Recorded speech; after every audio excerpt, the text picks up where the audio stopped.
그러면 발표 시작하도록 하겠습니다. 안녕하세요. 저는 고려대학교 이공학번 컴퓨터학과 김민준이라고 하고요. 스타트업 좀 거창한데 스타트업에서 어플리케이션 개발자로 일하면서 성장하는 방법에 대해서 간단하게 소개드리려고 이 자리에 섰습니다.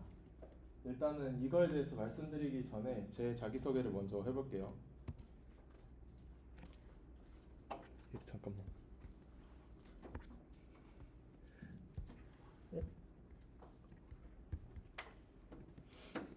네. 일단 저는 이 발표 주제로 발표를 하려면 당연히 스타트업 경험이 있어야 되겠죠. 전역하자마자 22년 7월부터 10월까지 코파운더 겸 프론트엔드 개발자로 이제 참여를 했고, 사진 보시면은 전역하자마자 참여를 해서 머리가 좀 짧습니다. 먼 분들은 안 보실 수도 있는데 지금이랑 인상도 좀 다르고요. 그래서 여기서 하나의 프로젝트를 잡고 1년 6개월 정도 진행을 했고, 피벗도 여러 번 하면서 제로 투 원 개발을 좀 많이 해봤습니다. 그리고 프라이머라는 엑셀러레이터에서 투자도 받았고, 그리고 프리에이까지 갔었습니다. 그래서 갔었습니다는 지금은 스타트업을 그만두고 학교를 다니고 있고요. 네, 이전 GDGOC 프론트엔드 코어였고 지금은 오가나이저를 맡고 있습니다. 그리고 흔한 학부생 3학년입니다. 연락처는 오른쪽 아래에 있고요. 일단 발표 이전에 주의사항이 하나 있는데, 이 발표는 지극히 제 개인적인 경험을 기반으로 말씀을 드리는 발표여가지고 일반화하기가 좀 어려울 것 같아요. 왜냐하면 저희가 스타트업이 5명 친구들이 모여가지고 다 동갑이고 다 동성이고 함께 창업을 해서 막 으쌰으쌰하면서 허슬하게 했던 부분이 되게 많아가지고, 여러분이 혹시나 스타트업에 다니시게 된다면 그 스타트업과는 결이 좀 많이 다를 것 같다는 생각을 합니다. 그래서 정답이 아니에요. 정답은 아니고, 제가 겪었던 경험들은 뭐 이런 게 있고, 제가 생각했을 때 개발자로서 성장하려면 이게 나쁘지 않은 것 같다 라는 거를 그냥 영감만 얻어가셨으면 좋겠다고 생각을 합니다. 그래서 간단하게 제가 했던 스타트업을 얘기를 드리자면, B2B2C 배달 플랫폼 사업을 했습니다. 그래서 이 화면에 4개 화면이 보이는데, 저 4개 화면을 다 제가 개발을 했었고요. 간단하게 쿠팡이랑 배민 쿠팡이츠라고 생각하시면 편해요. 그래서 보통 저희가 배민 쿠팡이츠 쓸 때 소비자 어플리케이션 많이 쓰잖아요. 그래서 소비자 어플리케이션 맨 왼쪽에 있는 건데, 사실 이 플랫폼을 제대로 굴리려면 이 어플리케이션뿐만 아니라 뭐 점주 포스기에 깔리는 소프트웨어도 있어야 되고, 뭐 라이더 어플리케이션도 있어야 되고, 그리고 우리가 뭐 상황 관제하고 QC하기 위한 그런 소프트웨어도 필요합니다. 그래서 그런 소프트웨어들을 개발했고, 프론트엔드는 저 혼자였어가지고 이 보이는 화면들은 제가 개발을 해줬다고 보시면 되고, 이게 1년 3개월, 1년 6개월 정도 운영을 했는데, 이거는 한 8개월 정도 지난 후여가지고 바뀐 부분이 되게 많은데 제가 사진이 없더라고요. 저희 서버를 내려가지고 그 데모를 보여줄 수가 없어서 좀 아쉽고요. 아무튼 그런 걸 했었고, 이 서비스는 배민이랑 쿠팡이츠가 쿠폰으로 막 뿌리면서 싸우다가 저희 새우등이 터져버려가지고 피벗을 했습니다. 그래서 아예 다른 서비스 3개를 이제 개발했다가 그것도 이제 망해가지고 이제 다시 학교로 돌아왔고요. 그래서 이걸 하고 있을 때 사진을 좀 보여드리면 재밌을 것 같아서 가져와 봤는데, 맨 왼쪽 사진 보시면은 이게 첫 번째 사무실이에요. 첫 번째 사무실인데 여기 있는 게 매트리스거든요. 그래서 이 사무실에서 좀 자고 그랬었고, 쬐끔한데 그 매트리스를 다른 사무실로 이전해가지고 가져와서 지금 여기서 애들끼리 장난치고 저기서 종종 자기도 했고, 그리고 친구 누나의 전셋집이 잠깐 비어가지고 거기서 합숙하기도 하고 그랬습니다. 합숙할 때 진짜 지옥 같았어요. 남동네 넷이서 막 그랬습니다. 이렇게 하면서 거의 10 to 10을 했어요. 10 to 11 막 그 급할 때는 밤새고 그랬고, 주말 공휴일 없이 일했고, 그 대신에 한 달에 4일은 쉬었어요. 뭐 뭐 일요일 정도 쉬었다고 보시면 될 것 같고, 그리고 멤버가 다 5명에다가 5명이 다 남자고 다 동갑이어서 제 생각엔 가능했던 것 같습니다. 이렇게 일을 하다 보니까 사실 다들 학부생이고 제 동갑 또래니까 실제 회사에서 일했던 경험이 없다 보니까 개인적으로 하드 스킬들이 부족하다고 생각을 했습니다. 그래서 막 번아웃도 오고 그 개인적으로 부족하다고도 느끼고, 그래서 팀원들이랑 다 같이 베트남에 놀러 가가지고 우리 뭔가 해결을 해보자, 이대로는 뭔가 지속 가능한 스타트업을 하지 못할 것 같다 생각을 해가지고 돌아와서 푹 쉬고 돌아와서 팀 내에서 규칙을 하나 정했습니다. 팀 내 독서 시간을 하나 확보를 하자. 그래서 1시간을 확보를 해가지고 40분 독서를 하고 20분간 서로 공유를 했어요.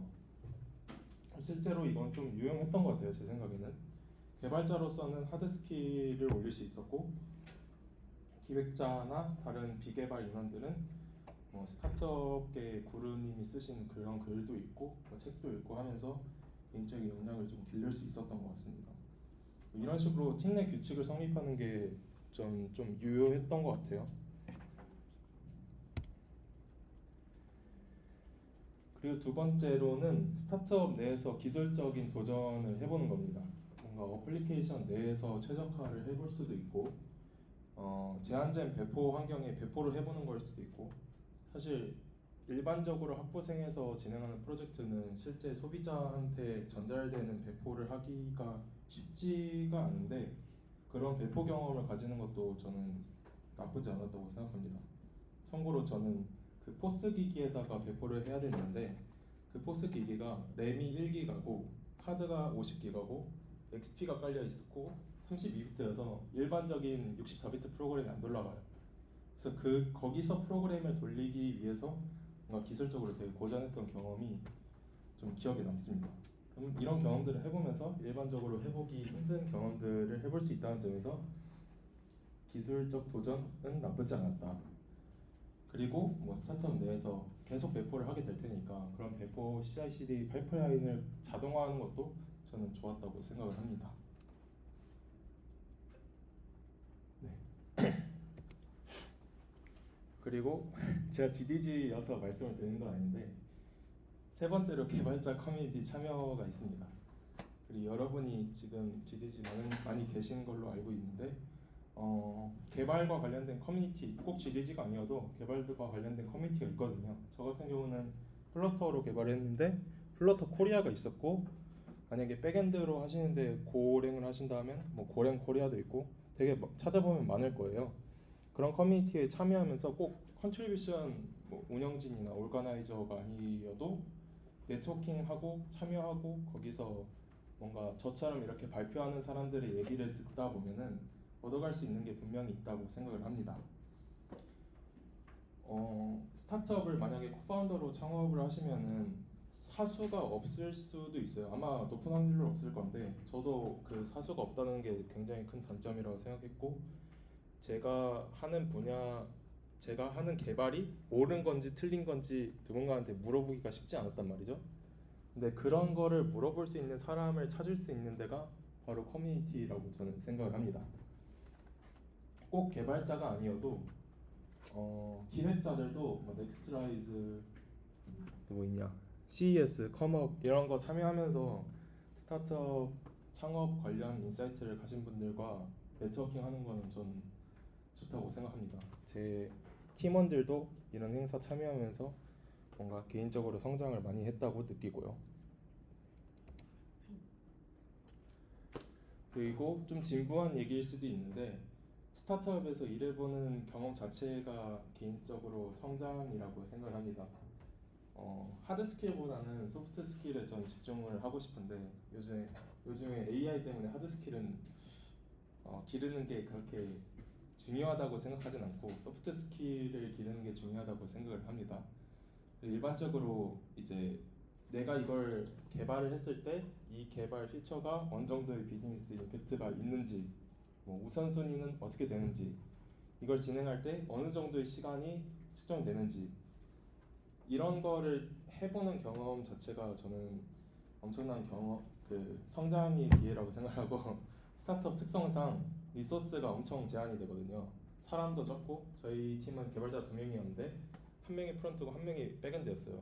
그래서 기획자가 3명이서 쭈르륵 써나가는 피처는 많은데 그 중에서 몇 개만 구현을 할 수 있었다는 상황이었거든요. 그래서 그런 상황에서 결정을 내려보는 것 자체가 좋다고 생각을 합니다. 그러면서 이 피처는 되게 오래 걸렸었는데 비즈니스 임팩트는 없었다. 그러면 다음에는 이제 하지 않아야지 이런 결정을 할 수 있게 되니까. 그리고 기술적인 내용을 비개발자한테 설명을 한다든지 의견 조율을 한다든지 하는 부분에서 이점이 있다고 생각하고, 창업을 하면서 창업 경험이나 인사이트를 가진 분들과 네트워킹을 할 수 있는 기회가 많이 주어진다고 생각을 하거든요.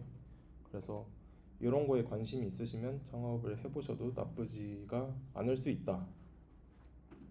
제가 열린 말로 계속 말을 하는데 저는 개인적으로 스타트업을 사람들에게 추천하진 않거든요. 제가 이렇게 성장했지만 아무튼 그래서 다음 주제로 넘어가면, 물론 개인의 성장만을 추구하는 개발자는 옳지 않다고 생각합니다. 저는 이건 확실하게 스타트업에서 일하는데 개인적으로 내가 기술적 도전만 하고 내가 하고 싶은 기술 스택으로 개발하고 이런 거는 옳지 않다고 생각을 하고, 스타트업에서 일하고 있으니까 회사의 성장도 같이 추구를 하는 게 맞다고 생각을 하고요. 그래서 그 사이에서 밸런스를 좀 잘 잡아야 되는데, 그 밸런스를 잡는 거에 있어서 약간 저도 고민이 많았어요. 그 고민이 많았어가지고 인터넷에 쳐봤더니 70, 20, 10 규칙이라는 게 있더라고요. 70은 핵심 제품을 개발하는 거고, 20은 기술 부채를 해결, 그리고 10%가 이제 기술적인 실험적인 기술을 테스트하는 거예요. 저는 이거를 완전 스트릭트하게 적용하진 못했는데 그래도 이런 규칙이 있다 머릿속에 관념만 갖고 있어도 괜찮은 것 같고요. 이 문서화는 저는 강추드리고 싶습니다. 내가 뭔가 개발했을 때 다른 사람이 이 개발을 이어서 하는데 그 이슈가 재발을 할 수가 있거든요. 내가 이슈를 겪었으면. 그래서 그런 재발 가능한 이슈는 반드시 문서화를 해서 팀 내에 공유될 수 있게 하는 게 좋은 것 같고, 그러면 문서화 자체가 그 하드 스킬을 기를 수도 있는 거거든요. 근데 동시에 문서화를 하고 팀 내에 공유를 하면 팀의 성장도 이뤄낼 수 있는 거니까 이건 괜찮다. 그리고 우선순위는 아까도 말씀드렸던 건데 뭔가 목표나 요구사항이 기획자가 개발자한테 주는 게 불명할 수 있어요. 그래서 그런 것들을 기획자랑 계속 의사소통하면서 명확하게 해주고, 뭐 개인적으로 1, 2, 3번 1번은 많은 소비자한테 이펙트가 있다, 2번은 유저 경험이 유의미하게 좋아진다, 3번은 업무의 가치가 명확하다, 이런 거를 내부적으로 줄을 세워가지고 어떤 태스크가 있으면 그 우선순위를 정하는 걸 추천드립니다. 그리고 기술 스택을 선정을 할 때 뭔가 어려운 말을 써놨는데 포모라고, 놓치는 것에 대한 두려움이거든요 이게. 그래서 뭔가 트렌드, AI 트렌드가 어쩌고 저쩌고 클로드 코드가 어쩌고 저쩌고 해서 나도 클로드 코드 써야지 하는 것보다 그래도 회사에서는 진짜 인정된 기술을 쓰는 게 저는 맞다고 생각하고, 그리고 그 기술을 구현하는 데 있어서 오버 엔지니어링, 진짜 필요한 기술 피처만 딱딱딱 해가지고 개발해야지, 거기서 이걸 더 스케일러블하게 개발을 하려면 며칠 더 걸려. 그러면 사실 그 며칠 더 걸리는 건 필요 없을 수도 있거든요. 그 피처가 유저가 원하지 않는 거면. 그래서 그런 거를 좀 지양을 해야 된다. 그 채택 기준은 뭐 다들 아는 저런 게 있습니다. 네. 그래서 그런 회사 개인적 성장과 회사의 성장 사이에서 기준을 잘 잡는 게 중요할 것 같다고 생각을 하고, 마지막으로 뭐 스타트업 해보는 게 어떻냐고 물어보는 사람들이 종종 있어요. 학과 수업 그 이상의 가치는 확실히 있는 것 같아요. 학과 수업에서 그냥 그 뭐 운영체제 수업 듣고 클라우드 컴퓨팅 수업 듣고 이러면서 배울 수 있는 지식하고는 좀 다른 결의 지식이라고 생각을 하거든요. 그래서 그런 면에서는 괜찮은데, 내가 창업자고 대표고 거기서 투자를 받으려 하는데 그 결정 기로에 서 있다고 하면 정말 깊게 고민을 하시는 게 좋을 것 같습니다. 저는 대표가 아니어서 전 괜찮았는데 코파운더로서도 좀 영향이 있었고, 네 그렇습니다. 돈을 받는 순간 조금 깊게 고민을 해봐야 되는 것 같아요. 스타트업을 진짜 내가 꼭 해야 되는 이유를 찾아야 되는 것 같습니다. 네, 발표는 여기까지고 Q&A를 한 5분 정도 받으면 될 것 같습니다. 제 연락처는 오른쪽 아래에 있고 관심 있으신 부분이 있거나 궁금한 게 있으면 연락을 주시면 될 것 같습니다. 감사합니다.